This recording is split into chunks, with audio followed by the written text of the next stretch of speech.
You're watching 11 Alive Morning News. 11 minutes of nonstop news starts now.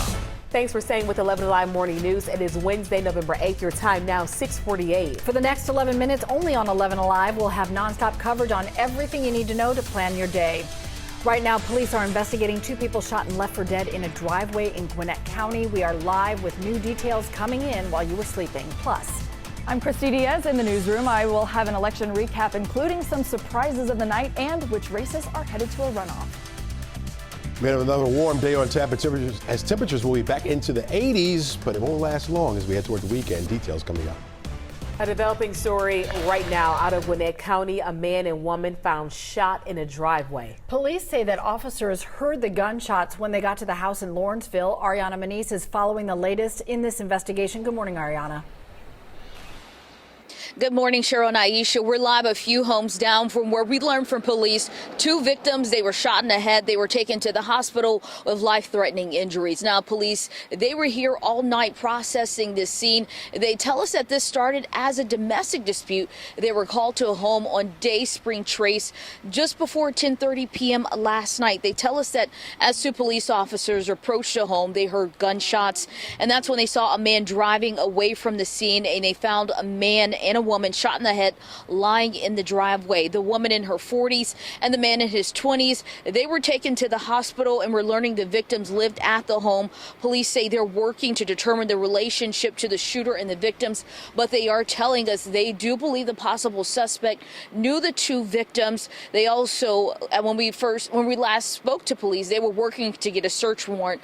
When we saw police leave the scene, they were working their way in and outside the home as they were working their way through the investigation. Now, we're still waiting to get a description of the possible suspect as well as a description of the vehicle. They say they saw the possible suspect leaving the scene. When we get that information, we'll be sure to bring it to you online as well as on air. Back to you.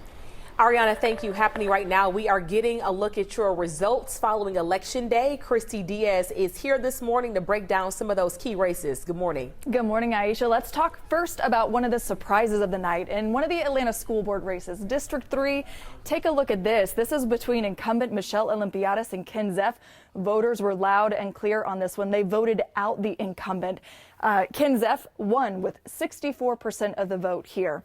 Now, another Atlanta school board race. This one is interesting because District 7, this is one of the at-large seats, which means it's citywide. In a three-person race, this one is headed to a runoff. You can tell that because there are two check marks here on your screen.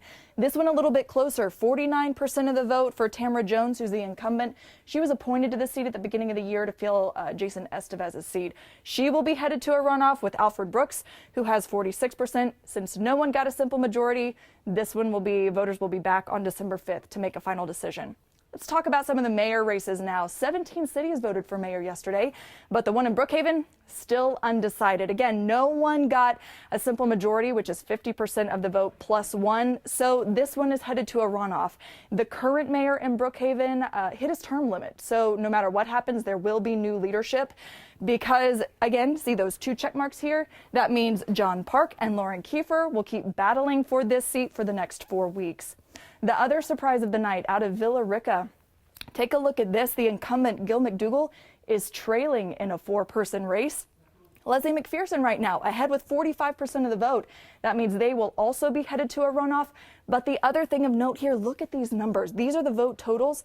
Those numbers are really low, very low turnout. If you add it all up, only 700 votes total for mayor in Villa Rica.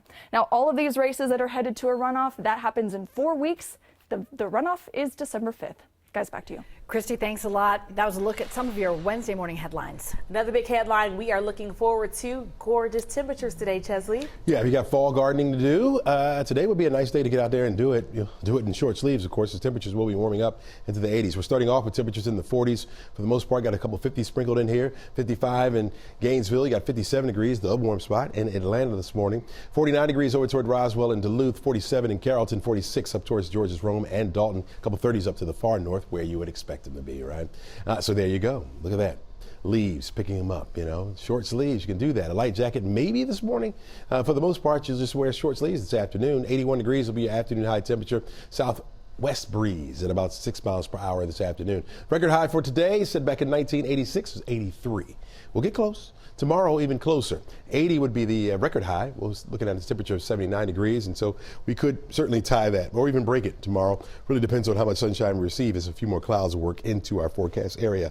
Warm air has been over us, the really, really warm air over toward our west, where today, even in Dallas, temperatures will be well into the 80s, approaching that 90-degree mark. For us, we've been in the 80s once we get to the afternoon. It's been cool starts, but once we get to the afternoon, it starts to warm up. Some cooler air will be coming our way as we head toward the weekend.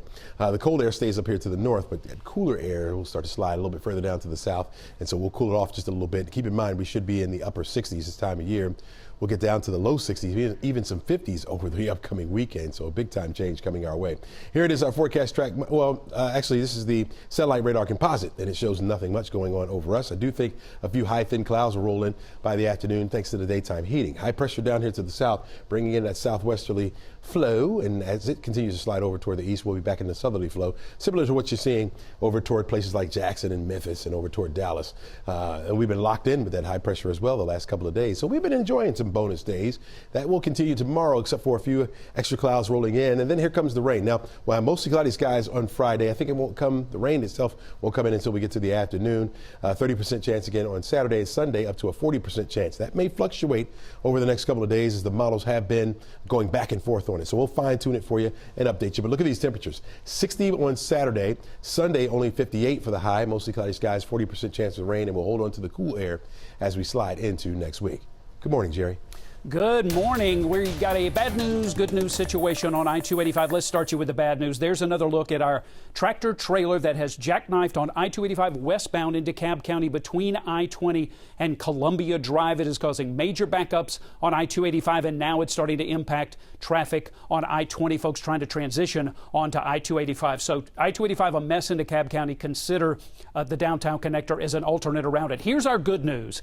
I-285 southbound in Fulton County, right near Langford Parkway, we can clear the red alert there. Authorities have finally cleared that crash, and now it's all condition green over on that side. Sticking with I-285 top end perimeter, you see you're in condition green if you're eastbound. Westbound traffic, however, between Spaghetti Junction and 400, you're averaging only 36 miles an hour. And there's a look at your big three packed in on Georgia 400 and 85 coming out of Gwinnett County. You're averaging only 30 miles an hour to make it from 316 to the perimeter.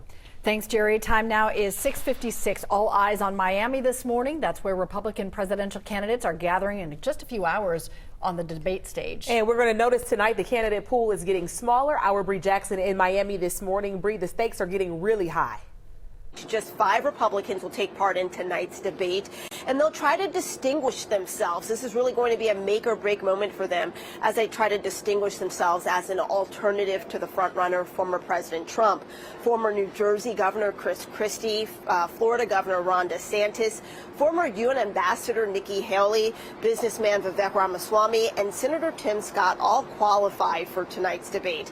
Now, this will mark a critical moment for those fighting to gain ground in a key battleground state and try to make up some ground in the polls. Former President Trump maintains a commanding lead over the pack, including Florida's own Governor Ron DeSantis.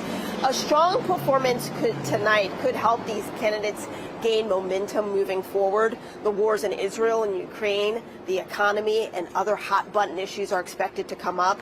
Having this slightly narrowed field on the stage gives these candidates a chance to stand out, and all 5 are hoping to seize on the absence of former President Trump, who says he will not attend any of the Republican primary debates. Now, tonight, the former president plans to hold a rally nearby instead.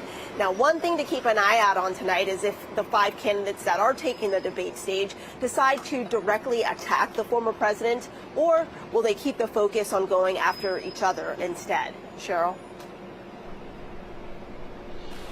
All right, thanks, Bree Wheeler. Looking at temperatures around the noon hour, we'll be right around 75 degrees. It is really going to warm up out there under mostly sunny skies today, and our winds will remain light. 81, your afternoon high temperature. Sun setting in the 5 o'clock hour, so by the time we get to 6, it'll be dark outside, but fair skies, 74 degrees for your temperature by then.